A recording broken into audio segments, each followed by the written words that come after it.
We'll get going. Hi, Gordon. Hi, Mark. That's dramatic. Black background. Hello. Hi. Hi, Gail. Okay. Sorry, I'm late. I just got a client call and I've got to probably do something tonight. Okay. Well, we'll try to go back to our normal thing and make sure that we're done absolutely no later than 8 o'clock.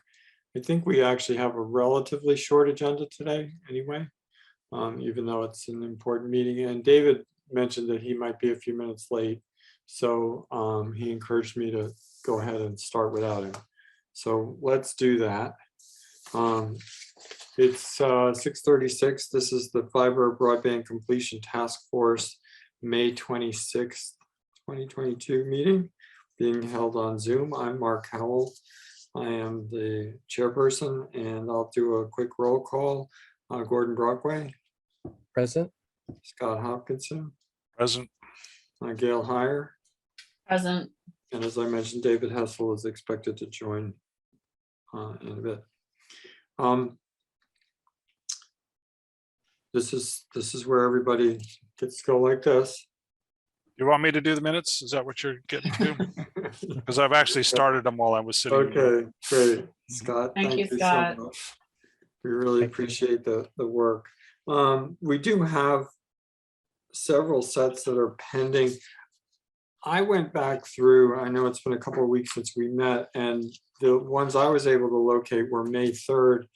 I had a couple of basic comments on them, and I'd be happy to entertain revising and improving those if others have had a chance to look at them. You Yeah, want to wait I- a sec? I'll pull them up and edit them if you Yeah, guys or are. I could share what I Okay. have and That's fine. show you the edits and just send it off to you if you want. That would be great. How, Gail and Gordon, are you guys okay with taking a look at these? Yeah, Sure. I actually have some comments on them. I don't know if I sent them to anyone. Plates out. Yeah. Okay. All right. Well, why don't you, if you can pull them up, I'll share mine and you can drop in yours as we go through and we'll. Okay, that sounds good. What minutes are we working on? May 5th? May 3rd. 3rd. Okay. As far as I know, those are the only ones of the 4 pending sets that I have at the moment, but you can correct me if I missed something. So No, I know that one of them I was actually waiting for the recording because I actually wanted to go back and capture something and I have the recording and then I just got too busy. So I wanted to, there was a comment made by what's his name is the head of the broadband, and I wanted to make sure that was included in the minutes. Okay.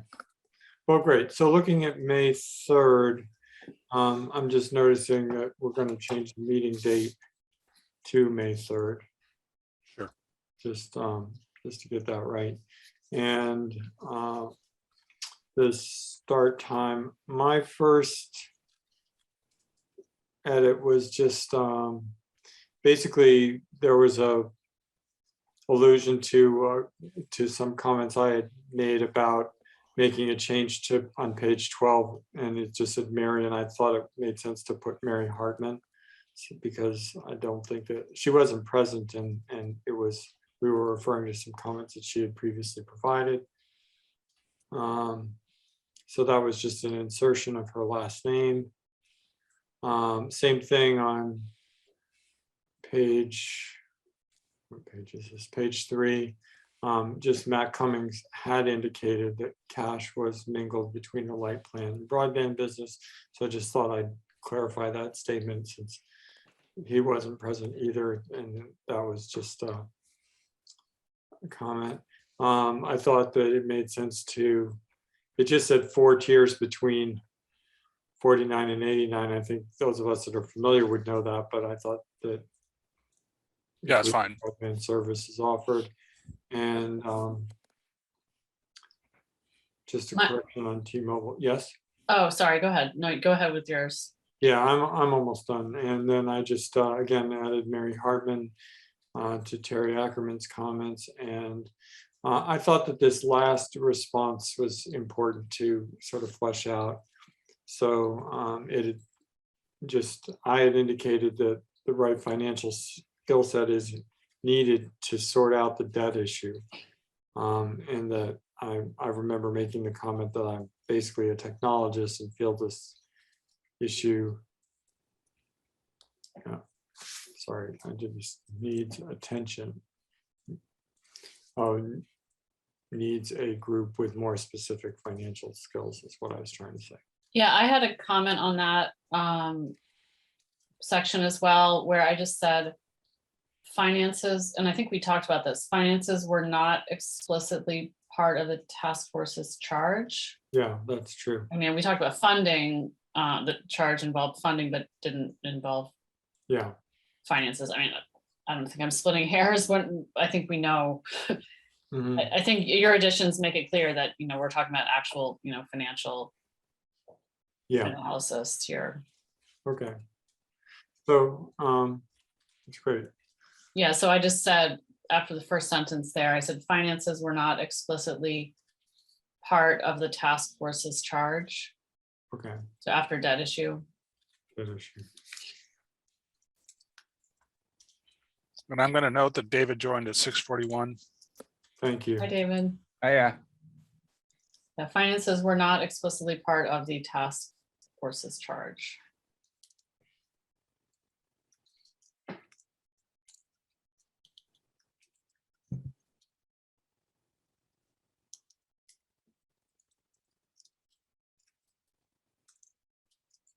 Okay.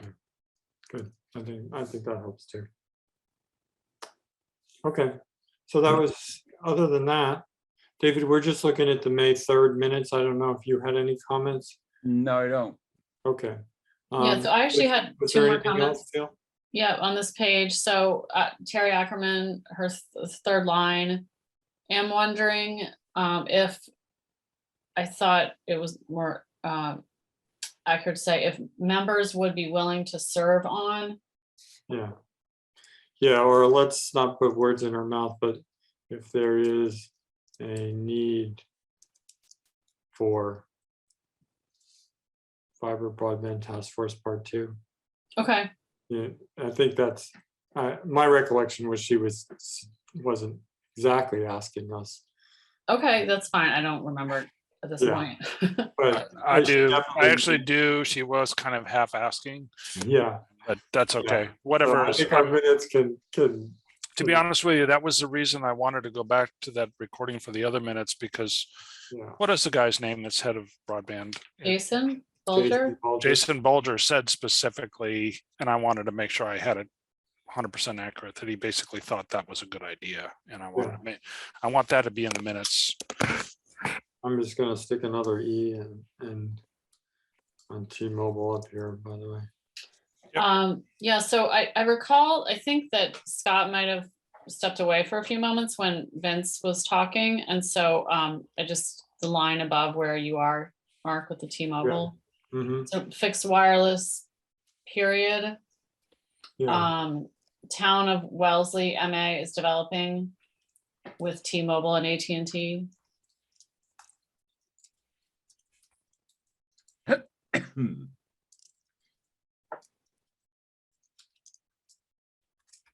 with, With T-Mobile and AT&T.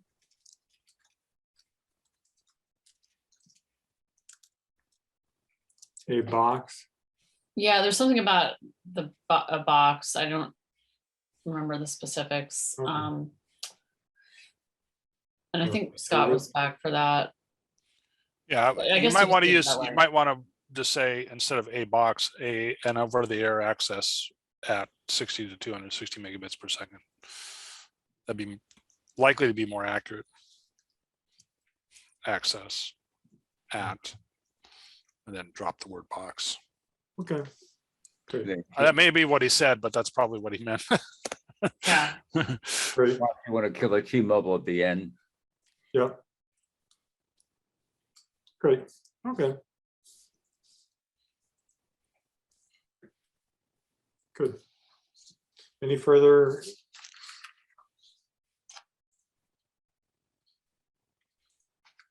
From anyone? Oh, actually, I think I might have. Hold on, I might have another one. The bottom of page 1, Okay. think these are my comments. Yeah, okay, so 1.9M. I wanted to put like after the M, say a loan from the light plant to broadband. Excuse me. I mean, I think we all have talked about it enough that we know what it is, but someone looking back at this might not remember. Yeah, Yeah. loan from the light plant to broadband.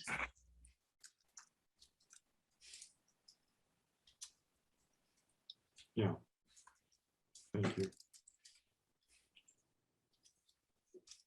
And then on the top of the next page, Terry Ackerman suggested that a letter of transmittal, and that one way would be to provide a spreadsheet-based action plan. Okay.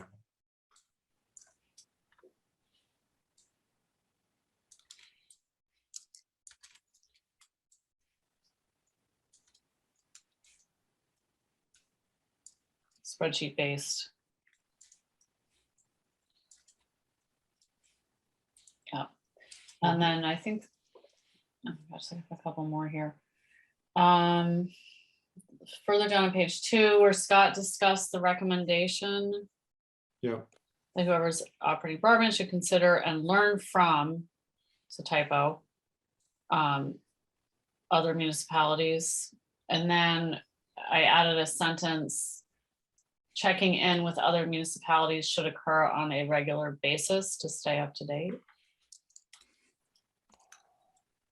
Checking in with other municipalities should occur on a regular basis to stay up to date.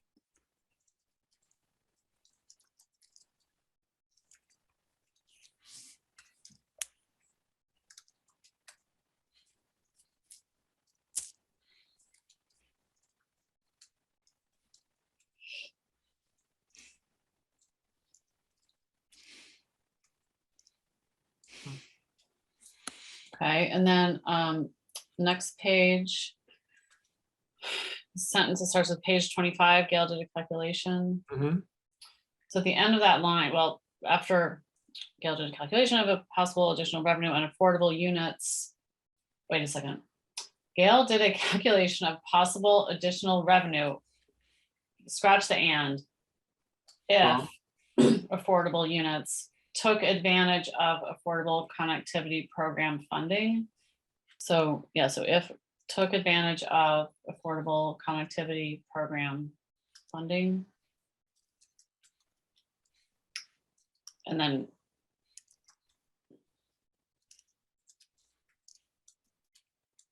funding period, and then delete and possibly of, because that program offers $30 a month. And then could yield between 133K and 2,500 over a 2-year period. Hmm. It's 130,000 to 500,000 over a 2-year period.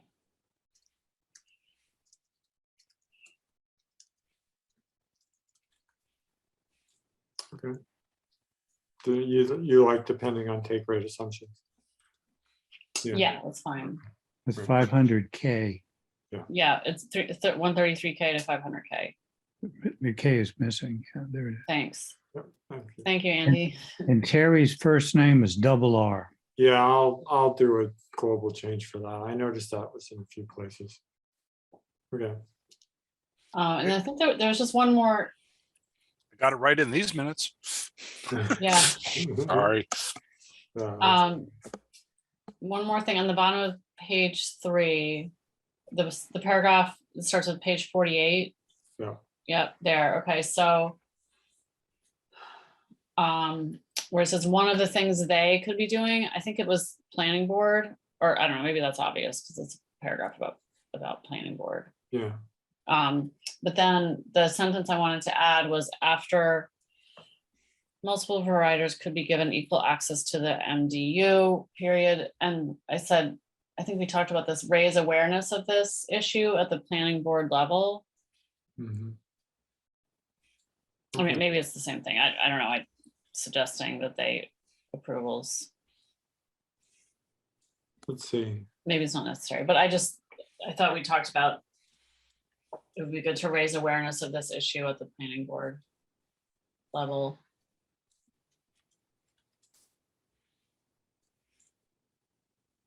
But maybe that's the whole point of the paragraph, Yeah. I don't know. I think so. Okay. And then is it possibly the various committees, organizations like roads become partners? Yeah, Mhm. I just said that's just a typo thing. I like, how about this, just to get your,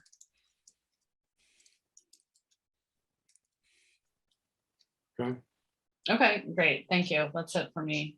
okay. Good, I move that we accept the minutes as modified. thank you, Scott. Second, anyone? Second, Thank you, David. We'll Roll take, call, please. yeah, Gordon, Aye. Scott, Aye. David, aye. Gail, Aye. and myself, aye. Okay, give me 2 seconds to do the change replace of the Terrys and hit save, so we, 1,000, 2, 1,000. Time's up. sorry. Yeah, I know. You know, that's one of the things that they have moved and I miss it. Control F, Right. Control R. Yeah, well, Hey, Control R. Well, that's the old one. I use an old word. I use both. I use a new one and an old one on different machines. yeah. It's not good. There, maybe, Well, you're using a Mac, so. well, yeah. Didn't it used to be F2 or F4? I sometimes do that as shorthand for search. I know. Anyone Well, remember Control that? F, Control F is a find, and then you Yeah. can select Maybe it's just the one place anyway, so. and Control. Anyway. I think Control R does something else. Anyway, what we're gonna do, file save as approved, and I'm gonna send them back to you, Scott, and that'll be it.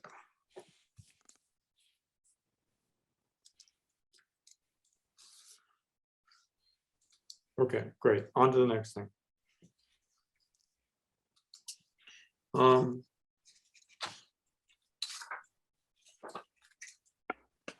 Chair's report thing. Okay, so I've been in contact with Matt Johnson, who is the new select board chair. Assuming you probably knew that by now, about scheduling, and they're putting us on the agenda for June 13th to talk about our report. I'm certainly hoping and anticipating that what we're going to talk about tonight, based on the draft that was distributed on Monday and a couple of subsequent changes that I'm prepared to sort of show today, which were really in the sort of cleanup kind of positioning, would let us say, would get us to a point where we can talk about what the main messages of the report are, and so we'll do that. I am anticipating a little bit of an issue scheduling the light board, just because, personally, I am not likely to be in Concord on the next scheduled light board meeting date, which I believe is Wednesday, June 8th, unfortunately. Which doesn't mean the light board couldn't talk about it. It's just a matter of when we could get there. So we're talking about the select board on Monday, June 13. And if, as and when, talking to the light board. I also am planning to contact both Jason, who I see has joined, and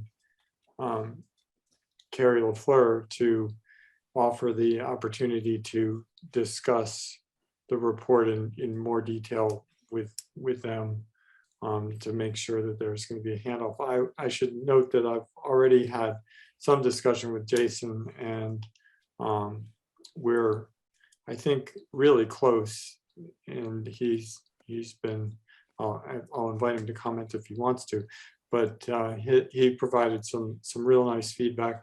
the table that is in the draft now was created, he created a version and provided it in his most recent update to the light board, which I also distributed to you guys.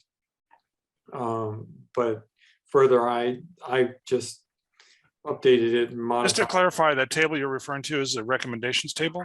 Yeah, the recommendations table, which now appears in our report in its modified form on page 8, I think. It's fine. I just wanted to make sure it was the right table. I assumed Yeah. that, but I wanted to confirm. Yeah, so there's a version of it that Jason had created for tracking and put in his report, and I went ahead and to be absolutely clear about it, yes, it's page numbered 8, which in the document I think is officially page 9. So, and I created a slightly different version of it for our report. And so what I'm suggesting is that I think the focus of a meeting with either the light board or the select board or both would probably be based around this table, and particularly the called out focus areas of the table. Jason, you want to comment? Can you hear me? Yeah. Yeah, so we, as you know, as you mentioned, we've talked a couple times, and I am prepared whenever you are to, meet with you and discuss how we move forward from here and how we take the final form to the next level and how it gets tracked and reported on. I've had some good conversations with Dave and Matt Cummings and others about some of the metrics that were proposed and how we can identify those and get them, reported on a regular basis to the light board and select board. And yeah, I'm excited to, see the final form and then go from there. And I'm happy to help any way I can. Thank you.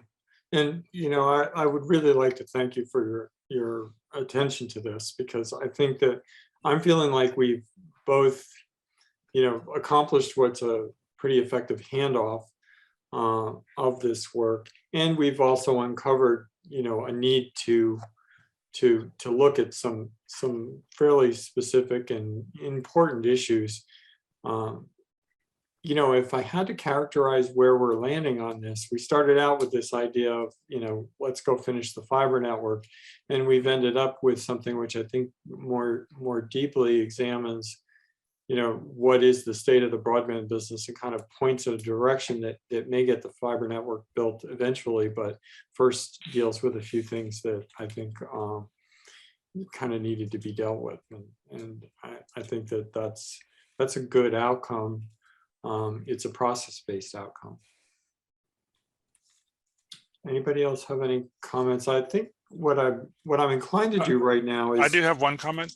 dive into that section of the recommendation summary, so that we can kind of discuss how it looks in the report and the words that are framed around it. But go ahead, Scott. So it's very simple. Jason, thank you very much. Your response and taking this to heart and is highly appreciated, certainly by me, that it's not been rather than a, hey, this is not invented here kind of thing. It's been very much a, hey, these are great ideas. Let's consider them and treat them with respect. And I appreciate the fact that you in particular are doing that. Thank you. Yeah, happy to. I agree. Thank you. Great. So yeah, so we'll come back to next steps, but let's go kind of right. Yes, go ahead. Could I just ask Jason, it's okay if you don't know the answer to this, but I'm hoping you do. That debt was kind of added on or discovered or whatever. It maybe originated from an accounting reclassification of certain activities that were originally classified as being light plant and then got reclassified. Is there any possibility of that happening again? So what I can tell you is I've had a couple conversations about that. One with Matt Cummings, one with Dave Wood, and one with Carrie LaFleur. for me to understand the history from their perspective so that I can better, determine how that whole chain of events unfolded. And Matt has been really helpful with providing some information. And when I last talked to Mark, my homework was to kind of see what detail was there. I know there's been some accounting system changes and personnel changes. And so Matt has graciously given me all the tools that I need to see accounting line detail of that history as it unfolded and as the debt grew. So my plan was to do some analysis on that so that I could then turn over that to Mark and the task force, in mass if it's still around at that point. But just to dive in deeper to see what that is comprised of and how we got to this place. And so I can't tell you any more than that, but I've now got the files and I have the chart of accounts to match all of the accounts so that I know, what they are, can cross-reference them. And they're fairly confident that the light plant and the broadband data is separate, which that was a concern that I had, is that if things had to be teased apart, it may be difficult. But the best understanding that I got was that the summary sheet that Mark got from Matt highlighted just the cash flow for broadband. And while the broadband figures available in the reports have all historically been accurate, the cash flow of broadband has always been lumped in with the light plant, so that a negative cash flow year would kind of get lost among the large amount of cash flow that the light plant total is. So that's all I know at this point, other than, I have the tools now to at least look at it closer, and then I can involve Mark in that conversation to see if, because he has a lot of institutional knowledge and knows the history of that. So I'm sure together we can figure out, A, is the number accurate? B, where did it come from specifically? Like what accounts and purchases and decisions led to the situation? And then, the ultimate goal, I think, is, making sure that the finances are solid and that we have a long runway to pay back the debt and that it's not burdensome and impacts our ability to spend on capital improvements and expand the network. So I Okay. think we can The achieve question being specifically, would it happen again? In other words, there's kind of like, it kind of in a way suggests poor visibility or control. And that people that may have been observing the finances were getting one picture about how well the telecom was doing until the picture completely changed with like this huge bill that nobody knew about. And, oh yeah, well then we'll just load it onto the debt. And it's like, we just want to make sure that that doesn't happen again, because that could reflect a poor visibility, right, into what the actual spend is. Right. No, I'm fairly confident that sort of thing can't happen again, especially now that I'm involved in the financials of that. And Matt is a great resource, and I've worked with him very closely in the last few months about. Yeah, it's really great that we've got Matt now, and I think he filled a huge hole. In fact, he filled an actual vacancy. So yeah. Yeah, I completely agree with what Jason's been saying about this. I think that there's some work to be done to really verify what came out of this. And obviously my involvement in it, and I've offered to help Jason offline understand to the best of my recall what actually occurred and what we were doing at the time. Because really on the finance side of things, broadband got handed off through several different systems, or at least two different systems, and several different finance managers. And so if something happened year to year because it started off with one person, went through another before it went through a period of actual vacancy in the position, and then through another before it ever got to Matt. And I would second what Jason said. Matt is really on top of things. The NISC system that's in place now is much better than what was there at the beginning when we were sort of all trying to figure this out. And so I would be very surprised. I'll be surprised if we don't figure out that maybe this was in error, because it doesn't add up with my understanding of the business. But I think that remains to be proved or disproved, and the only way to do that is going to be to go through it. And so what I attempted to do when I updated our original draft was to try to convey this notion that this does need a look. It needs a careful look. And once that look is done, then further decisions can be made about what resources are available to do some of the things that we obviously like to see done with regard to expanding the network. And so I tried to bring that tone through.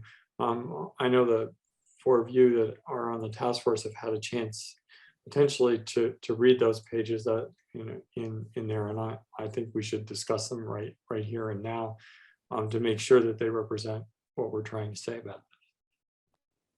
Yeah, I guess my personal feeling is I will say that I felt like this is something that I've been trying to raise from the beginning of our conversation here. I'm not trying to explicitly take credit, but I will tell you that this is an issue that I'm not sure we acknowledged at the beginning of this work, and now it's finally bubbled up to the point where people are actually seeing it as something that is real and that we have to pay attention to, and I'm very happy about that. But I just want to note that while you were talking, or just before you spoke, Gordon disconnected and is reconnected now. Is everything okay, Gordon?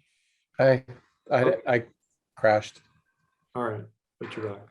We'll Okay. blame it on Comcast, right? So, Yeah. so Scott was just saying that he appreciates that this is something that did need attention, and he. Okay, so if it's all right with everybody, let's sort of dive into what the new version of and in response to the feedback, and I'm gonna hit share here. In response to the feedback that we had gotten about the draft, that it was running the risk of being too long, didn't read. What I tried to do was pull the most important sort of finding up front and take advantage of the ability to build on the table. So I focused that specifically on the section that we call executive summary, which begins on page 8. And I pulled this portion here about the task force process and approach was slightly later in the summary before, but I think it does characterize how we did in fact approach the work, which was, we looked at who was unserved, looked at, what it might begin to cost, or how we might figure out what the costs are and fund that, and consider alternative approaches from a financial perspective, how to pay for it. And then it goes on to say that we did focus initially on identifying the gaps, and there's a lot of the report that goes into that in more detail. Then it notes that there are a bunch of sort of extenuating conditions like the pandemic, the relative newness of the enterprise, the high staff turnover, and the system changes in recent years that present challenges to understanding the state of the fiber network and the broadband service. And these conditions, particularly the dramatic slowdown in growth and the significant restatement of the financials, need to be better understood before a firm commitment to fiber completion should be entertained. So I that paragraph right there, I think is, and I had put some of these conditions, but I deleted that, as you can see on this version. So this is something I did upon rereading it. And then what follows in the report is highlighting the critical areas. So this is where the table is, and Jason, I sort of I've forgotten what your columns were. You had the type column. I added priority and responsible party. I think you were on next steps and so yours was more of a tracking version. And there's a slight rearrangement in here, but I'll be happy to get you a copy of this. And what I did was highlight the, sort of the 4 or 5 things in here that, at least in my mind, I guess there's 6 of them, are sort of the most important things to be looking at right away. Not that everything doesn't need to be done, but these are. So from a policy perspective, deciding whether universal access is a goal and setting that goal, I think, is a responsibility of the select board and potentially town meeting. And obviously that drives a lot of what comes next. So, I think our message to the select board might be that's your piece of this. Installations, particularly with the concerns about growth and the rate of growth at the moment, and is has growth stalled? Is it just the pandemic or something else? Getting that metric right and beginning to really track it and understand what's going on there is pretty important. And in general, the tracking metrics that we've talked about and progress against completion to whatever those goals are set are also high priority things. And then the last 3, I think, are really all about the finances and the ability to have resources. So I do believe that the select board's the decision maker, and my understanding is the town manager is the support there about the decision about whether the lost revenue for broadband should come in the form of ARPA relief. That could, especially if the finances are as they sort of appear to be at the moment, a very important thing to do in the short term. That's kind of a one-off because it's not core to everything else that's running. Confirm the internal loan findings, which is something I was inclined to suggest that the Financial Audit Committee might be the right owner of that, since that's kind of their job, and in conjunction with staff. But the responsible parties can obviously be assigned differently. And then finally, the debt financing schedule that exists today for that internal loan is, I think most of us would agree, could be a real burden and should be closely reviewed. So there's a couple more items on this table, none of which are high priority, but figuring out how to fund expansion, revise the and looking at that. And I off the top of my head, I don't remember which ones I kind of added that weren't on your list before, Jason, but they're all pretty close. Just have like a sort of a formatting suggestion rather than, or maybe in addition to the highlighting, we could, assuming that we all agree on these highest priority, just write highest, instead of high. So there'd be 6 items of highest priority. That could or you could do being the engineer. How about a number 1 to 4, 1 to 5, 1 to 5? Maybe. Oh, then we have to rank them. Okay, yeah, that's fine. Fair enough. You guys, there is that problem. I like the highest suggestion. I think that's good. The order that they're in on this table basically tracks to the order in which you'll encounter them in the report, which I think is also sort of a useful approach. Yeah, I did have one specific comment about the ARPA funds. So down here, there's the line item ARPA relief funds allocation dash lost revenue. My understanding is that lost revenue is only one aspect of the ARPA relief funds, right? So there are other ways that the ARPA money could be designated for fiber other than just lost revenue. Is that right? I think you're absolutely correct in that. And I will admit to not having followed this discussion too terribly closely, so I don't know if it's evolved. But my understanding was that the select board seemed to be, the amount of ARPA relief funds that the town received could completely fall under the lost revenue category if the town decides to allocate them that way. And certainly the justification for the application that is reflected in this report is based around a claim of lost revenue. The revenue would have been X and it was Y. And the delta is what we're not actually, applying for it on any other basis. And that seemed to be the direction that the allocation discussion was taking. But I think that, having an owner for even going forward with that recommendation and agreeing to it is part of that, how to allocate the ARPA funds discussion. Yeah, I guess and I think I put some sentences in the report to this effect, that it's not just lost revenue for which the fiber could benefit from ARPA, but for purposes of the table, would it make sense to, instead of the dash lost revenue, say like INCL, like including lost revenue, so it's not exclusive? Sure. Yeah.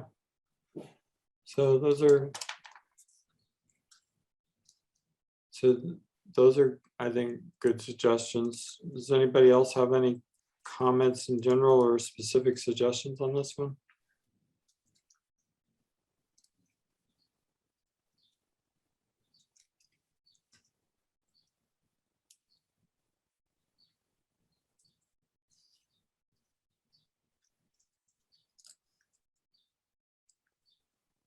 Sorry, it bumps it to Yeah. two But you know lines. what? I think revenue is about to become rev. So try to keep it compact. Wasn't the other idea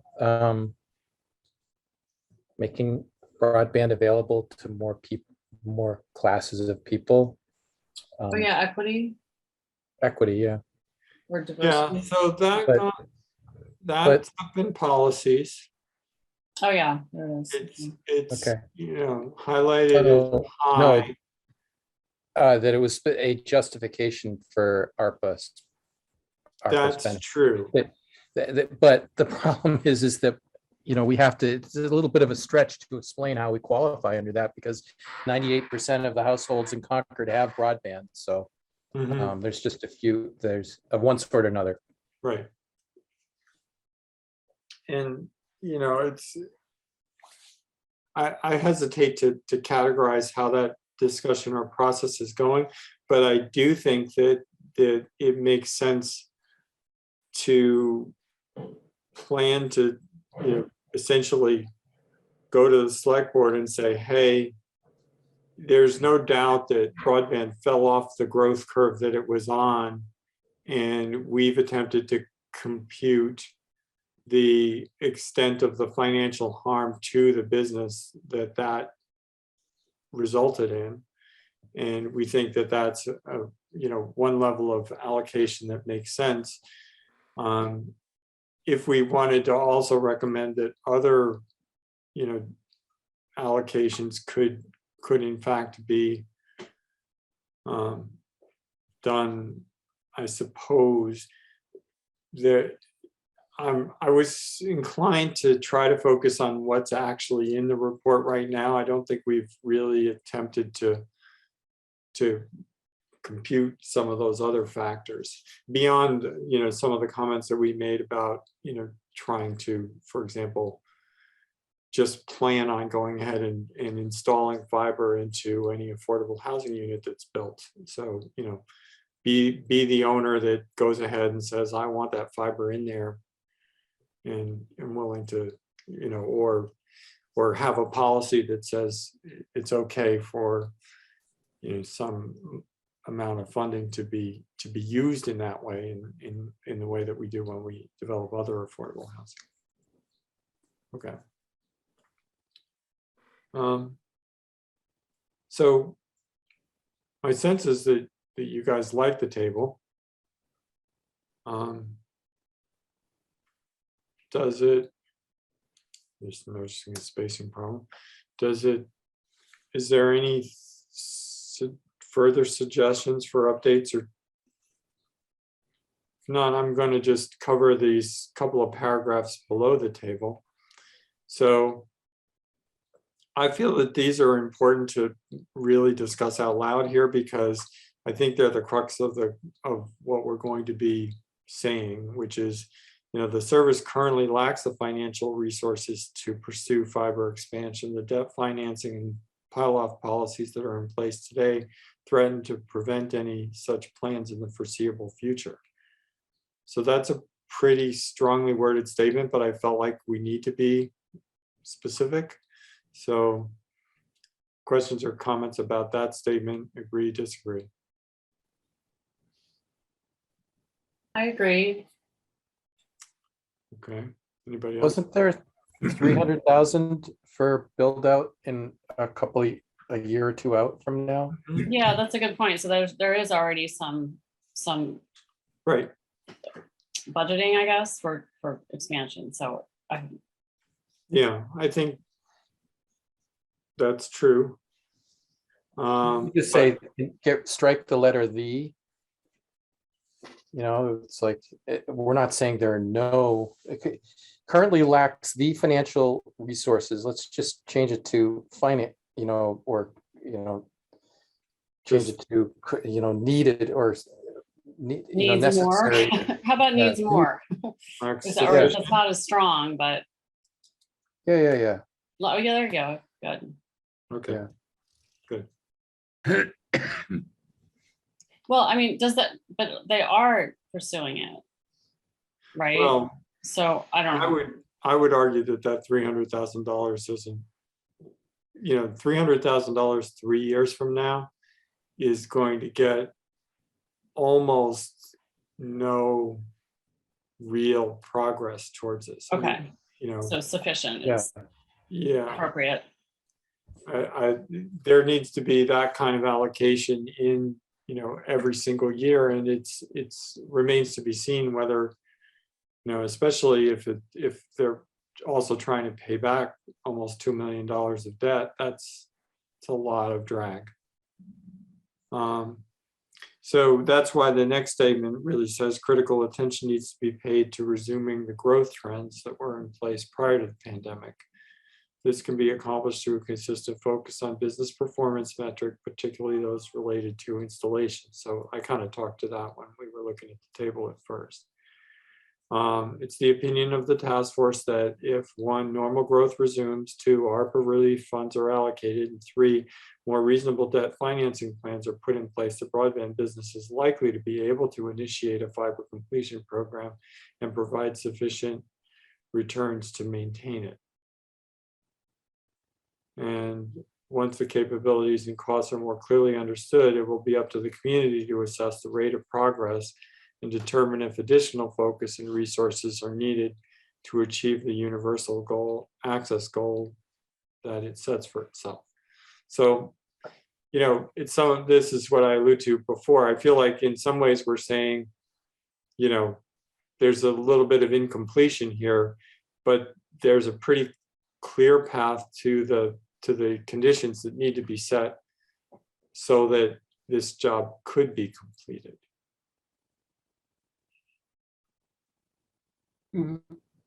I'd hate to throw in something negative here, but honestly, we worked so hard on Concord Green and we didn't solve it.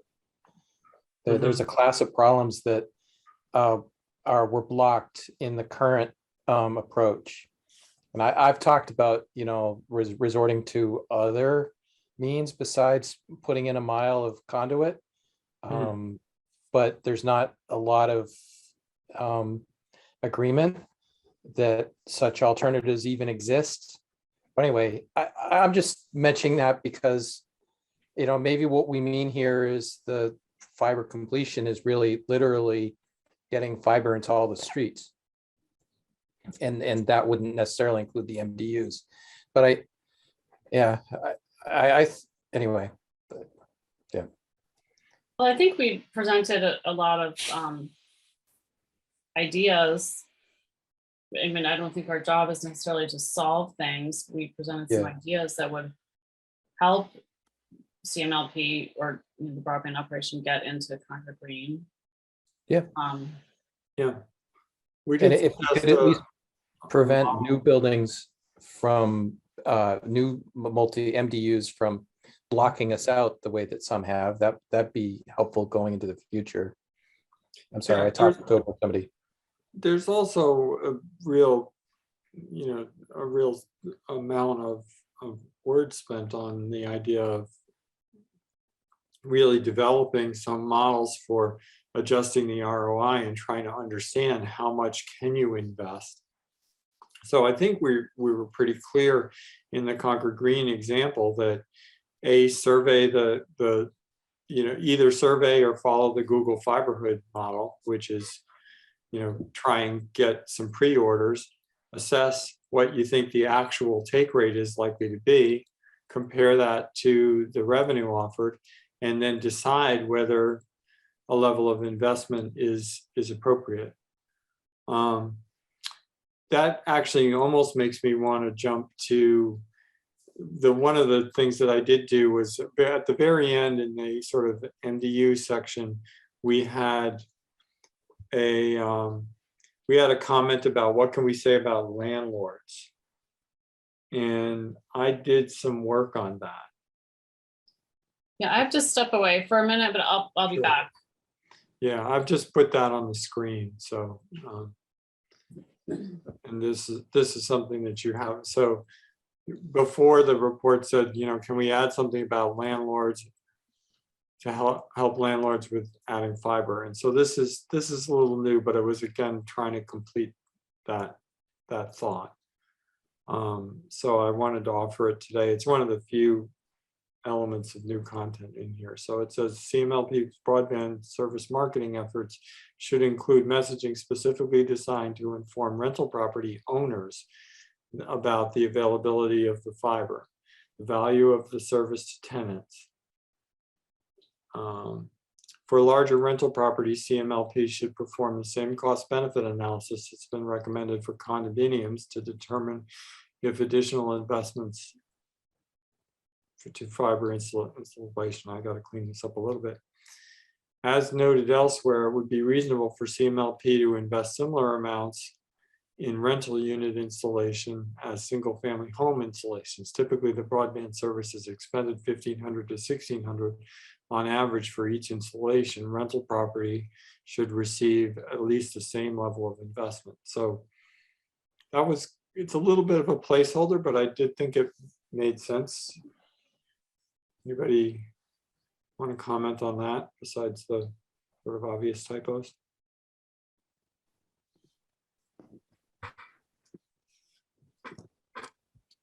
Well, as long as you got your eyes on it, why don't you stick investments to fiber installation are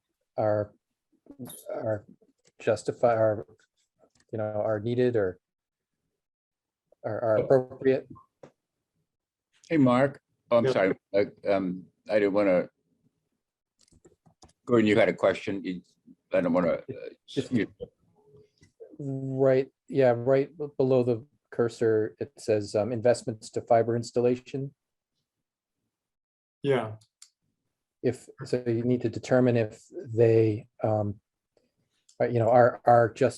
attractive or make sense or are needed. Yeah.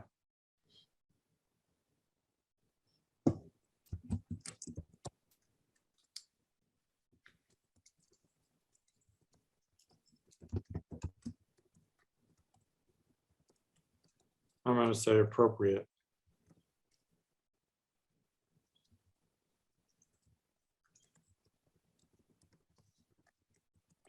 So I have a question. I apologize if this was already covered. When you say 15 to 1600 on average for, I'm assuming that's for single family homes. Are you suggesting 15 to 1600 on each rental unit? So that's my Oh. second question, Gail. If I can run off on that a little bit. So if you assume that, let's assume for a second that all Concord Green is rental, 220 units, would you invest $300,000+? I mean, are you intending to imply that you invest above $300,000 in this So- complex? I'm just asking, is that what you Yeah. mean to say? No, not exactly. Okay.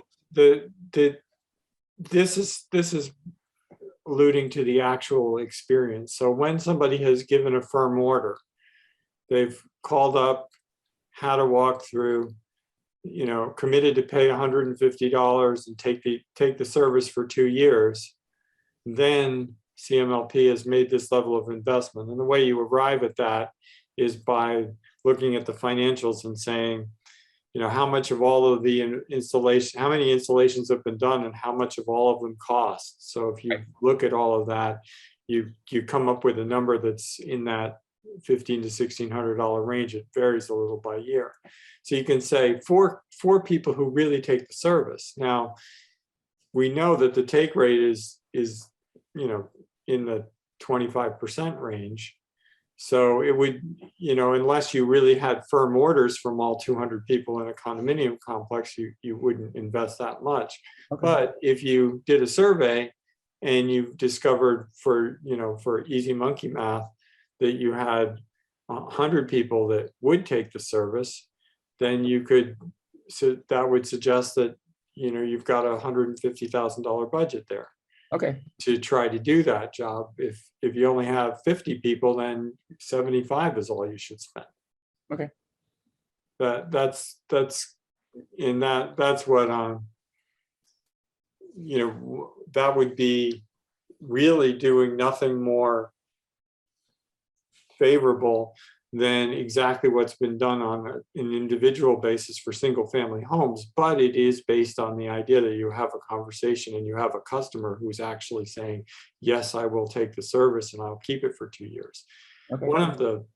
Just to expand on that just briefly, one of the challenges, of course, is if it's a rental unit and the tenant has signed a 1-year lease, how can you ask them to commit to a 2-year contract Right.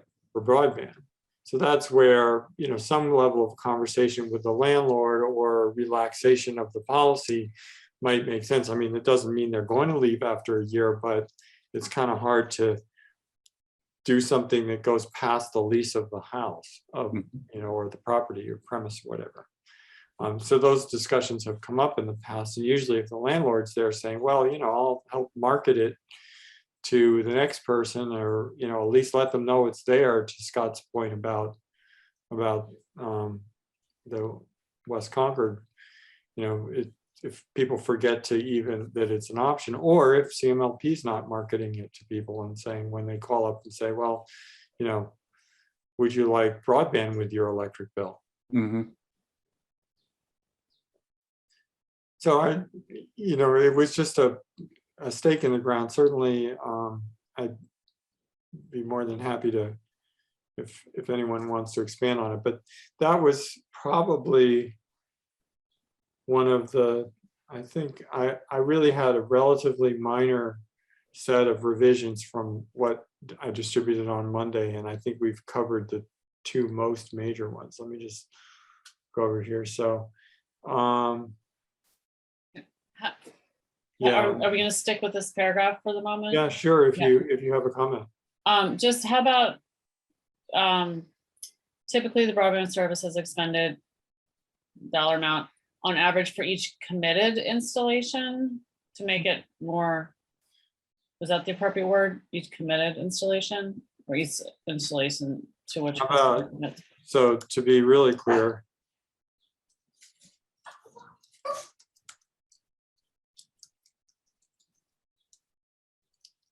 okay. Okay, yeah, that's fine. So the thorny thing is that nobody really knows, or nobody has attempted to figure out. And in the discussion in Concord Green, we've mentioned this, is that it might make sense to do a more specific survey that that says, if offered, would you buy it, just to find out how many current residents are willing to do that. And then I think the thinking from the broadband side is going to be, well, in condos it's a little easier because you do have ownership, but if you were talking about a large rental property, you basically have to say, well, if I can get into the building, set up my MDUs and make it that much less expensive to do that, then maybe I can move on to enabling units by order, or maybe there's enough orders to just say, okay, I can wire the whole place and then market. So those are some of the potential approaches to this. Okay. Any further?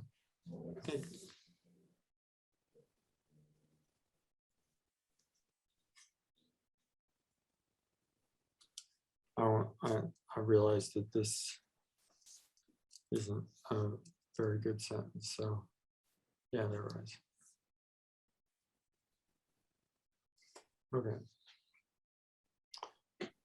Okay, so Mark, beyond that, sorry, about the availability of the fiber. yeah, fiber service, About Of the the- availability of, yeah. We probably should be, yeah. yeah, You need an of after availability. okay, thank you. That's what you were trying to tell me. Yes, thanks. Okay. So beyond this and doubling back to the changes that were in the version that I distributed earlier this week, which was more major, I think the other things, that just looking over my list, sort of changes down the side here, there was some discrepancy in how the numbers were in the geography analysis. I just rectified that by using the same numbers in the geography analysis all the way through for the metrics. We just talked about the broadband service. And I think that, yeah, oops, hello. Why does it keep popping back? I don't know. At the very first page, I just did a little bit of work on the abstract. So are there any specific comments, questions, or are we, are we there yet? Mark, you and I had a email conversation about to close out a census data related action item, which I think is my only one. Honestly, if it's easier to just get rid of that image, it's fine by me. You said it wasn't actually cited, so yeah, it didn't appear to be. So maybe I should find that page. Hold on, I don't want to make you dizzy by.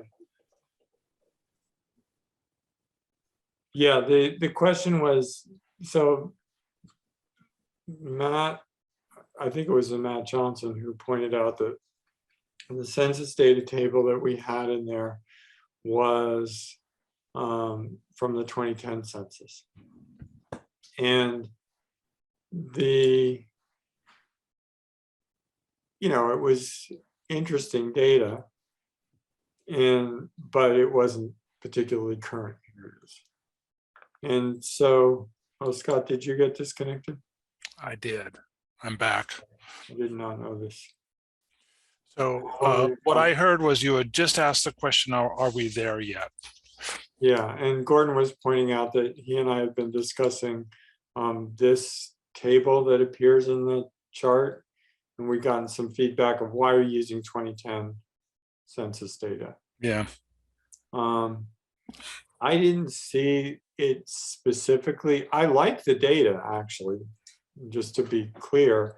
I think it's great, and I think particularly like this, housing occupancy data. And Gordon found the 2020 census site, but when I looked at it, and I don't know, Gordon, if you went back and looked at it some more, that site doesn't appear to have this same data. It has some of it, but not. Now, I just did a Google and it got me to census, but I see there's a link, a URL, factfinder2.census.gov. Yeah. I don't know if that still exists. I just tried pulling it up. Anyway, I'm not sure that this is worth our spending a lot of time on necessarily. We've got, anyway. Can I make a recommendation here? I mean, some of the things we don't actually need to do the work for them. We just need to tell them this is what they should be looking at. So Yeah. maybe the message is, here's the kind of data you should be studying. Right. Get the most current one, go. Yeah. And by the way, I have a couple comments. Can't you just make a notation mark that this is the best data, some kind of notation? Yeah. And that the 2020 census does not provide this information that we've Yeah. given you from the 2010. Yeah. So let's. Yeah. My suggestion is let's leave it alone. We don't have to take every bit of feedback. Right. Okay. Okay. What are your comments, Scott? I have a couple. One is, and these I've actually put in emails, but I want to just mention them again. One, I'd like to, and it's actually in that PowerPoint that I generated for you ahead of some of the other meetings, which is a specific recommendation about how they present subscriber data, both short-term and long-term. I actually would like to see that going here. And the other thing that I would like to see, which is a call out we got from, I don't remember who the new select board member was, who was rather scathing about the financial aspect of this report. But in fact, what I would like to see is standard P&L, cash flow, and balance sheets from the beginning of time relative to this project. In other words, from 2014 or 2013 to now, reported in a uniform way. And the other one would be the subscriptions reported in a uniform way. Ads, drops, moves, deletes, the whole, in a way that's not obfuscated and doesn't hide such, and makes it apparent, even including things such as, hey, we had a drop in an ad, but it was because someone moved out of a house and new people took the subscription versus house A dropped and house B bought. Those kinds of things are kind of important, and somehow that should be captured in the summary table that gets reviewed by whoever the overseeing organization is. So those are the two recommendations I'd like to see in this report in some form or another. If you want me to repeat them, it's a standardized financial reporting, which includes cash flow, profit and loss, and balance sheet. And if I were to add anything to that, I would add one thing, which is a table showing the paid in capital equipment value and its depreciation. And the reason that's important is the following. That's something we discovered on the way, is this: a lot of the installation costs that is a fairly major cost of the broadband turns into capital equipment value, which should be depreciated over somewhere in the neighborhood of 30 years. And that needs to be a special report, because that's such a huge value proposition and huge chunk of the financials of the broadband business. In other words, a huge, I should imagine we would find that over 50% of the money that's spent on broadband is spent on installations, and a huge portion of that turns into capital value and is depreciated. So that needs a little bit of special attention. And then the second one is a clear and concise way of reporting subscriptions, ads, deletes, and in a consistent way across the period of time that we're interested in, both short-term and long-term. And what I had proposed was two tables, one that covered maybe at a quarterly resolution, and the other one that covers lets us see long-term trends. And the long-term trends is important because we've talked about this business of, hey, have we reached a saturation point? The short term is how are we doing month to month, quarter by quarter. And it's either quarterly or monthly for the short term. The long term should be yearly. So I'm just going to, so let's deal with the subscription thing. I think that on the, so what's in there, the most detailed portion that's in there today is on page 43 into page 44. And this is in the section that's recommending the various metrics to be used. And it says new connection installations or new connections to the fiber network of customer endpoints. Currently, installations are frequently represented by new subscriptions in the billing system. However, there's a subtle difference that is important to delineate for the purpose of fiber completion. It involves the difference between reconnections and previously installed premises and first-time installations of fiber. The task force recommends that one, installation should be reported as new connections to the fiber plant. Reconnection should be tracked separately, either as resubscriptions, previously canceled returns, or transfers, new customers at a previously served location. The distinction between these cases represents the underlying growth of the service and is reflected in the take rate. Abandoned connections are valuable. Proactive attempts to connect new subscribers to existing drops should be prioritized. So you're saying that's insufficient? Oh, I was typing notes while you were talking. Oh, okay. Yeah, I think my recommendation is, while this is a good general statement, what bothers me about making a statement like this, there's a lot of wiggle room of how you can present it. If we give them a table and say, here's the table, if you want, I can bring it up. It's in that PowerPoint that I sent you. Yeah. If we give them the table and said, please to report in this way, and this is why you're reporting in this way, then it makes much less wiggle room in terms of, oh, I've done that. What I find is a problem here with the reporting for the broadband in general is that they've reported it in different ways, and it's created some, some of them have created rather rosy pictures, but all of a sudden, wait a minute, you try and draw the dots together. They don't tie back. One that we got from Matt was, oh, all of a sudden our installation costs dropped to $600, $500. Well, there's something underneath there that has to do with the fact that those were moves to a new person occupying the same property. There's no way they did a clean, fresh install for $600. It just doesn't make sense. So that's my point. And maybe it's a little, it's like I said, financially, the financial report side is pretty obvious. Any public company has to report in a very specific way. P&L, cash flow, balance sheet. There's a very specific form for that. P&L has gross income, cost of goods sold, gross profit, R&D, SG&A, net profit, before taxes, blah, blah, blah. This is a format is so standard, it's not even funny, and it should be reported. The finances here should be reported in that way. That's my point. So I don't know if anybody else wants to weigh in on this, but I think we do need to be a little, so we're not in an operational oversight group, so I'm a little reluctant to say. Okay, fair enough. Yeah, and I've run into this. Yeah, I've run into this problem with the PEG as well, and I get, we got this. Frankly, the previous town manager told me to stay in my lane because we commented about some of the things that were going on there. I guess if you want to manage this and have it be successful, you've got to manage it in terms of understanding where the money's coming from and going, and we don't get this $1.9 million surprise or other things like this. But that requires standardized reporting. That's the bottom line.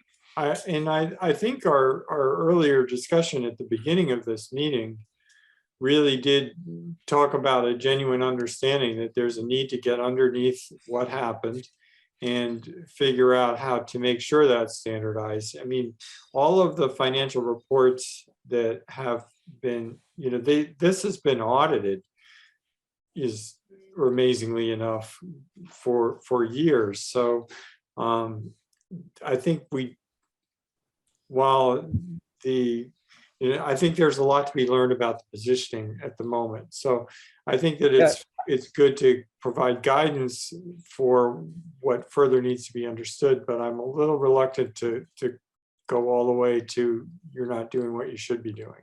Yeah, I agree, Mark.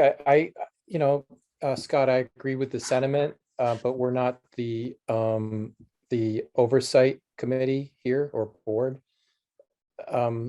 Let me just say though that like staff is for the most part been very open to listening to our advice, and it's because we're offering advice. And let me just say this: when I play my mind back to what it was like being on the light board when it was announced that there was this reaccounting and debt, if I could send a message now from what we've learned in talking about this back to board member 2 years ago, it's like, well, what are some of the lessons learned? And I think one of the big things is you heard all the questions I was asking Jason a second ago. It's like, hey, wait a minute, isn't this actually possibly a sign that things actually haven't been controlled correctly and that the visibility was missing? And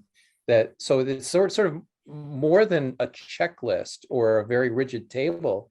It's also just the lesson learned. It's like, hey, you guys that are in charge of running this, here's some things you want to think about when something like this happens.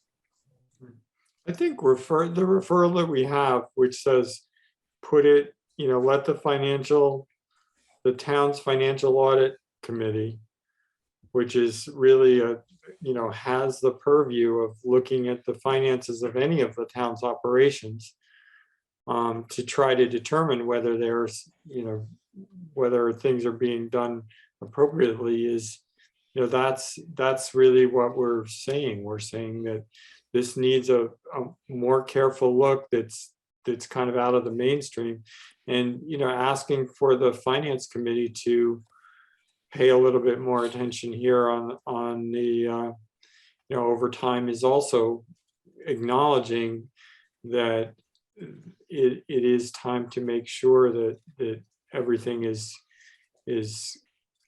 going to be done consistently going forward. And I think that's important. So, but I appreciate the sentiment. Gail or David, do either one of you? I agree with Mark, with you, that I don't think it's our role. None of that I'm aware of us. None of us are CPAs here. And I think the more data we start putting in this report, it's already long enough. It's just kind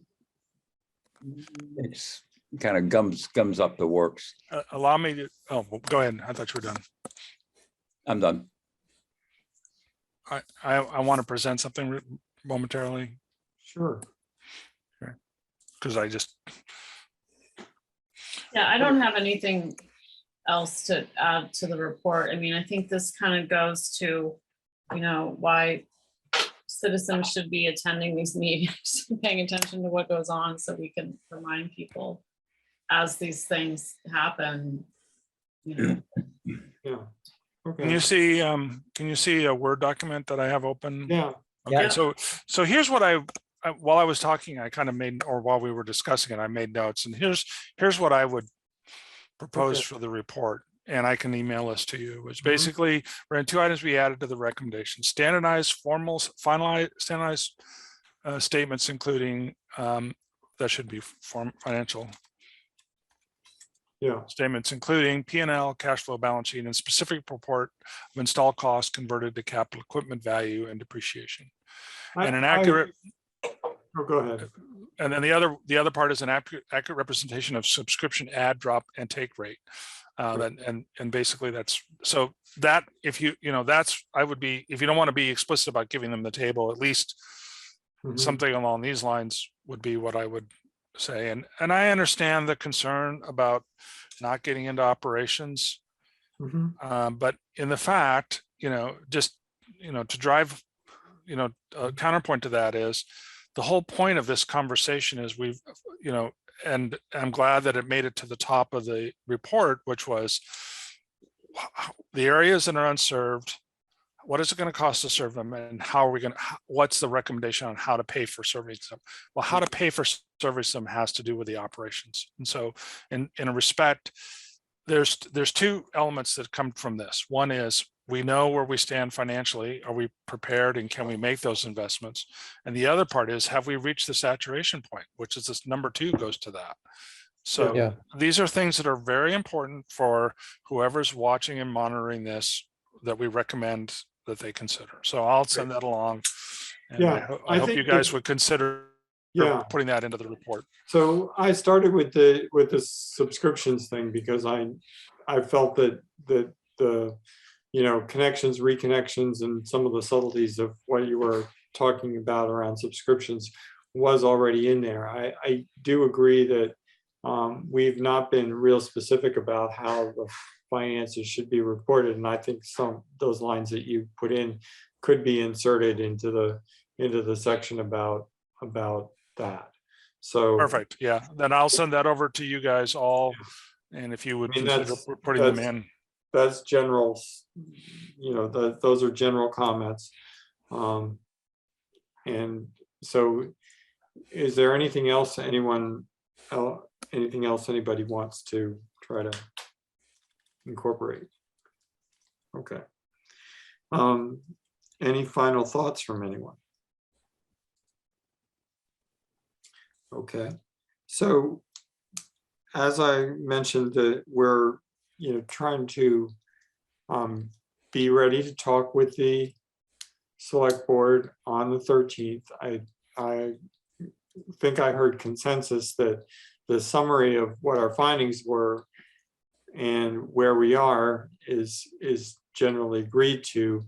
So I don't mind working on drafting a letter that sort of covers that. I'm anticipating updating the PowerPoint that we used at the hearing, wait, don't say hearing, forum that we conducted, to also highlight these new things and incorporate the table. So that would be the content that we'd be going. I think that if we can make a put for me, just my personal schedule, I could meet next week, and then after that, we're into June, and I'm largely unavailable. So that could be our final cleanup. Just thoughts on that. On next steps, what do other people propose for next steps? That actually works well for me because I am traveling a couple times in June myself. Yeah, I'm anticipating that once June 1st hits, we more or less all turn into pumpkins, but I am encouraging you, if you can, to plan to attend the select board meeting on Monday, June 13th. So Mark, you'd have your cover letter done by Yeah. next week? Yeah. Yeah, that's the goal. Yeah, I do have a few typo grammatical comments on the report that I'll just email those to you. I don't think they're. So why don't controversial. I do this? I created a clean version. In other words, I accepted all of the changes that had sort of accumulated. And what I was showing you today is just what's left. And I'm going to accept the others that are very tiny. And I'd be happy to give that to you. And if you want to sort of compare that against your notes, that would be Okay. perfect. Okay. So just for my notes, we're going to plan to meet June 2nd, Thursday at 6:30 p.m. Yes. I cannot make that meeting, Mark. Cannot. Okay. At the moment, I can't make it. I'll Okay. try to rearrange. All right. That would be great. Basically, Wednesday and Thursday are the sort of only days that I could do anything in the next 10 days. Meaning the 1st or the 2nd. Okay. I can do Wednesday if it works for other folks. I don't know if there's other conflicts. Wednesday is okay for me. Wednesday, better. What? I'm sorry, Wednesday works better for me. And Gordon, how about you? I think Wednesday's better for me too. Okay, let's call that something and I'll. It's, send it's something my, out. it's my birthday, so I'll share some cake with you via Zoom. Oh, good. So you're turning what, 49? I wish, but you have to add another almost 30 to that. Yeah, Well, good for you. okay. It's already 8, so I'm going to encourage brief public comments. And we'll wrap for tonight. Pamela, I see you have your hand up. Pamela, 13 Concord Green. I remember hearing Gail mention that she had the example of Chattanooga, Tennessee, or something, some town that had done municipal broadband essentially the right way. And I would think that any such examples that you might have would be really nice to have as links for informational purposes, because whether or not it's a going business is essential, but is also important as to what the benefits of the business is, especially since it's a nonprofit. We own it. Can I make a comment quick on this one, Pam? So I don't know if you have a copy of the draft of the report, but we did add into the appendix a couple different locations, the one in Mason County, Washington State, and Acacia, Oregon. And perhaps if there's another example like the Chattanooga one that Gail found, we can put it in that appendix as another reference to look at as a recommendation. Yeah, so I do reference the Chattanooga case, I guess, and I have a link. I have a link to a report that's like a 10-year look back on their project. So the links are in the report. So if anyone wants more information, it's easy to find. Yeah, both of those things are true. Did you have more, Pamela? I don't know the technical aspects of how broadband might integrate into the metering, the smart metering system, and the construction of a microgrid for distributed power within Concord. But I think that it might. And don't we need to figure that out? Yeah, I have a sentence. I have a comment on it real quick. So in fact, the fiber infrastructure that we have today also carries the smart grid, also carries the grid for the street lights, also carries anything that's associated with smart metering, but it's essentially parallel and disconnected from what we are doing with the broadband. So in a sense, that's a separate activity. And in fact, the light plant owns that infrastructure for the purposes of a smart grid, and the broadband business is only renting it as we're traveling on their highway and we're paying them a toll. So the base development of that fiber infrastructure that's in town was actually paid for, the $4 million was paid for as part of the smart grid infrastructure. And one would assume that the light plant is using that for that purpose. Jill, did Yeah. you want to add something? I just wanted to say, there is a sentence in my section about Chattanooga about the work that they're doing right now, and how they're, looking at microgrids and their metering connectivity. So they're doing it. I mean, whether the light plant is going to do it with their new meters, I guess that's up to the light plant, but I think, other people are doing it. The overview section on history and the references to the previous histories of our system actually both include information about what has been done and what in fact is still being done to support the community, and the recommendation around maintaining contact with the sustainability efforts is a point specifically related to the notion that microgrid or microgrid type in virtual power plants, any of those kinds of things. One of the benefits of completing the fiber network is that it makes it easier to do those types of applications. And we certainly do come out strongly on that point. That's cool. Okay. Thanks. Yeah. Vince, did you have a comment? Yeah, and a couple of things. So one on the keeping of the minutes. Yeah.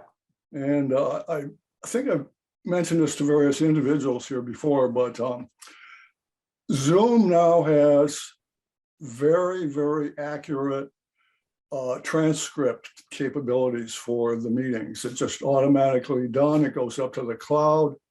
It's basically what gets passed on to MMN so that they can repost it on YouTube.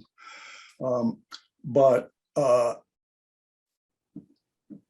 obviously, since they've been very short-staffed, they haven't had a guy to completely replace, what was he, Jeremy Romano.